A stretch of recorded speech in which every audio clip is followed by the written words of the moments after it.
Pada cuplikan kartun tersebut menceritakan tentang dua anak yang bernama Isam dan Cici. Ketika pulang sekolah, dua anak kecil tersebut hendak membayar SPP. Namun ternyata mereka mendapatkan keringanan dari sekolah karena sekolah sedang mendapatkan bantuan. Ketika di perjalanan pulang, Isam berniat menggunakan uang tersebut untuk bermain PS karena uangnya masih dalam keadaan banyak. Tetapi Cici mengingatkan bahwa uang tersebut harus tetap dikembalikan kepada orang tua sesuai dengan arahan TU dari pihak sekolah. Awalnya Isam membantah bahwa orang tua tidak akan tahu ketika dia mengambil uang tersebut. Cici kembali mengingatkan kepada Isam bahwa mengambil uang orang tua sejak kecil disebut dengan koruptor cilik, karena itu termasuk dalam penggelapan dana yang mana mengambil hak orang lain. Isam pun kembali membantah bahwa koruptor itu adalah orang yang mengambil uang negara yang sangat banyak, atau bahkan menyengsarakan rakyat miskin. Namun Cici masih terus mengingatkan bahwa ketika dari kecil kita sudah berbohong, maka tidak menutup kemungkinan di masa depan akan menjadi koruptor bagi negara yang dampaknya tentu saja sangat banyak, terutama bagi rakyat miskin dan bagi diri sendiri yang mana salah satunya pasti akan dipenjara dan dapat mencemarkan nama baik. Isam pun pada akhirnya percaya dan mengembalikan uang tersebut kepada orang tuanya. Ketika mengembalikan uang tersebut, Isam malah mendapatkan uang dari orang tuanya karena telah bersifat jujur. Jujur sendiri merupakan perilaku yang sangat penting dan harus ada pada setiap generasi muda. Karena dengan memiliki sifat jujur dapat mencegah korupsi semakin melebar luas. Dalam video tersebut, diceritakan bahwa Donald ingin pergi berkencan dengan Daisy, tetapi ia tidak memiliki uang, sehingga ia berniatan untuk mengambil uang dari celengan keponakannya. Awalnya ia sangat ragu ingin mengambil uang dari celengan tersebut atau tidak. Akhirnya, segala keraguannya hilang setelah melihat uang yang banyak dari celengan itu. Ia pun mengumpulkan uang tersebut, kemudian dia pergi berkencan bersama Daisy tanpa memikirkan hal lain selain kebahagiaan Daisy.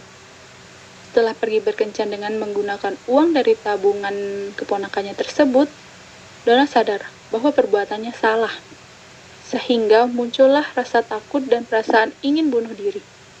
Donald dihantui rasa bersalah. Namun, muncul ide bahwa jika ia mengembalikan uangnya kembali, maka kesalahannya dapat diampuni.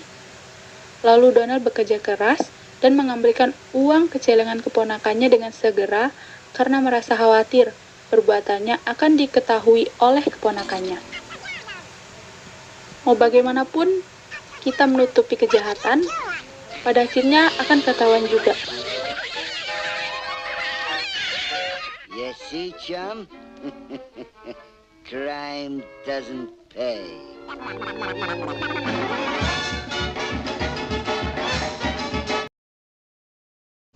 Nah, setelah kita melihat dan mendengar dua alur tayangan tersebut, kita dapat mengambil 3 poin komparatif penting, yaitu komparatif pertama yaitu Koruptor Cilik tayang di platform YouTube dengan jumlah penonton 1000 orang, sedangkan Donald Bebek tayang di TV nasional sejak 1993 dengan jumlah penonton yang tidak terbatas. Komparatif kedua terletak pada bentuk korupsi yang dilakukan. Pada film Koruptor Cilik, tindakan bentuk korupsi dilakukan oleh anak-anak kepada orang dewasa, sedangkan pada film Donald Duck, tindak perilaku korupsi dilakukan oleh orang dewasa kepada anak-anak. Poin penting komparatif ketiga terletak pada resolusi konflik kedua tayangan. Pada tayangan Koruptor Cilik, resolusi konflik yang dilakukan adalah dengan saling menasehati dan mengingatkan bahwa korupsi adalah perbuatan yang buruk dan tidak terpuji. Sedangkan pada tayangan Donald Duck, resolusi konflik yang dilakukan adalah dengan iming-iming melakukan perbuatan baik agar perbuatan sebelumnya yang salah dapat dimaafkan. Jika kita dapat mengetahui bahwa kedua tayangan ini memiliki output dampak yang berbeda. Pada tayangan Koruptor Cilik, kita sudah jelas mengetahui bahwa film ini baik, sebagaimana kita seharusnya saling mengingatkan jika ada teman atau kerabat kita yang akan melakukan tindakan korupsi. Sedangkan pada tayangan Donald Duck itu output dampaknya sangat buruk, sebagaimana anak-anak dapat salah mengartikan tindakan korupsi yang dilakukan oleh Donald dapat dimaafkan hanya dengan mengembalikan uang yang dicuri. Nah, berbagai macam kasus tumbuh di Indonesia. Contohnya saja sebagaimana banyak bendahara-bendahara dalam suatu organisasi misalnya maupun dalam pemerintahan yang melakukan tindakan korupsi mirip seperti apa yang dilakukan oleh Donald dengan alih atau iming-iming meminjam dulu sedikit-sedikit nanti saya kembalikan. Nah, sebenarnya konsep seperti itu dapat kita kaitkan dengan prinsip menabung sedikit demi sedikit lama-lama jadi bukit. Nah, jika kita korelasikan terhadap tindakan korupsi, kita maling sedikit demi sedikit lama-lama korupsinya jadi banyak. Dengan alih nanti saya kembalikan uangnya. Nah, sebenarnya tayangan Donald Duck itu bagus sebagai hiburan saja karena ya memang ditargetkan untuk ditonton oleh anak-anak karena menghibur dan seru untuk ditonton. Nah, tapi resolusi konflik dari film Donald Duck ini sangatlah buruk sebagaimana tadi sudah saya jelaskan, anak-anak dapat salah tangkap.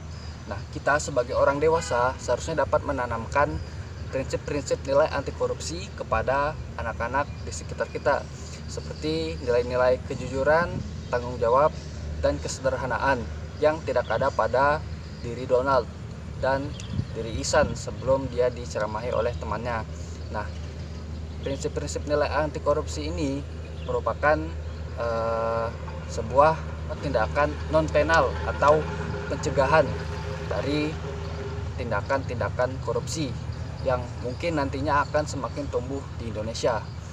Tindakan preventif sangatlah dibutuhkan bagi Indonesia. Bagaimana di sekolah dasar, sekolah menengah itu tidak ada namanya pendidikan anti korupsi.